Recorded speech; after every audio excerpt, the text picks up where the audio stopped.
Shalom saudara-saudari yang terkasih, berjumpa kembali bersama saya dalam program Bilik Bincang Iman Katolik. Pada hari ini kita akan merenungkan tentang Jumat Agung, memperingati wafat Tuhan kita Yesus Kristus. Sesudah merayakan Kamis Putih Meriah, kita merayakan Jumat Agung. Kita memperingati wafat Tuhan kita Yesus Kristus di atas kayu salib. Kita tidak merayakan Ekaristi. Tidak ada Ekaristi Jumat Agung. Tetapi kita merayakan ibadat Jumat Agung.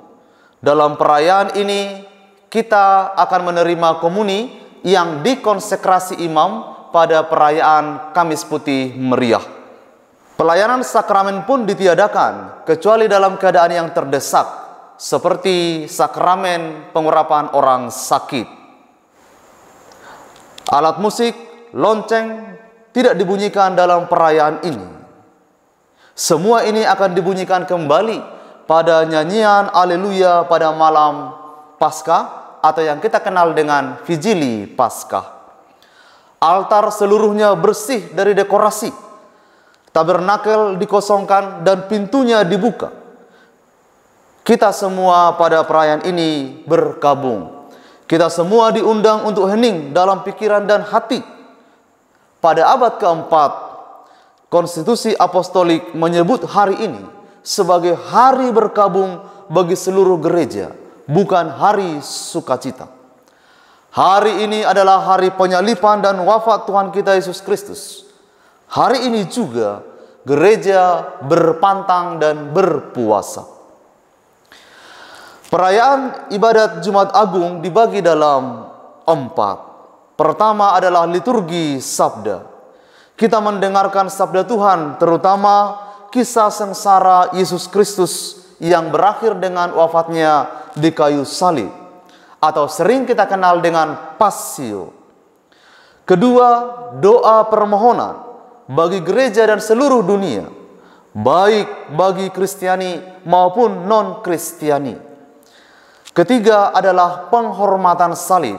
Kita semua diundang untuk berlutut di hadapan salib, menghormati salib, sarana jalan keselamatan bagi kita semua. Dan yang keempat, komuni kudus. Pada hari ini, kita diundang untuk menyembah Yesus Kristus, Putra Allah yang menebus kita dengan darahnya.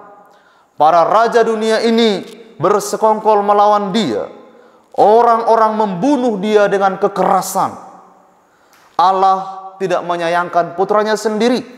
Sebaliknya, ia telah menyerahkan putranya terkasih untuk kita, supaya kita diselamatkan dari dosa-dosa kita. Di hadapan salib pada hari ini, mari kita hening dan merenungkan bahwa derita kitalah yang ditanggung oleh Yesus, sengsara kitalah yang dipikulnya, sedangkan kita menganggap dia sebagai penderita kusta yang dipukul dan disiksa oleh Allah. Yesus ditikam oleh kedurhakaan kita, dihancurkan oleh kejahatan kita.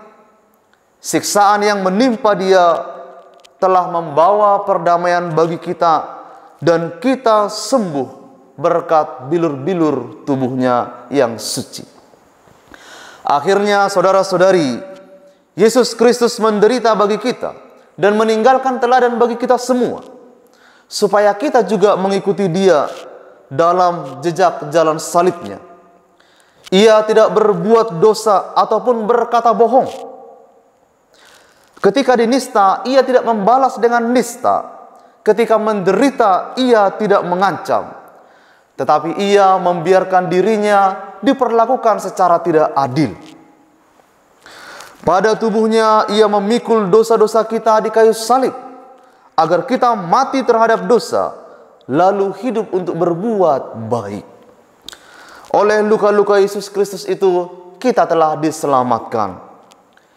Setiap orang yang mau mengikut aku, ia harus menyangkal dirinya, memikul salibnya dan mengikut aku. Karena barang siapa mau menyelamatkan nyawanya, ia akan kehilangan nyawanya. Tetapi barang siapa kehilangan nyawanya karena aku, ia akan memperolehnya. Hidup manusia di dunia ini pasti dihadang oleh penderitaan. Kita perlu menyikapi dengan bijaksana, bukan pertama-tama menghindarinya, bukan juga menerimanya dengan pasif, tetapi kita mau bergumul di dalamnya dengan Allah. Penderitaan bisa menjadi jalan kekudusan dan juga undangan bagi kita menempuh jalan pertobatan. Saudara-saudari yang terkasih, mari kita berseru, "Ya Tuhan, salib-Mu kami sembah, kebangkitan-Mu yang suci kami muliakan dan kami puji.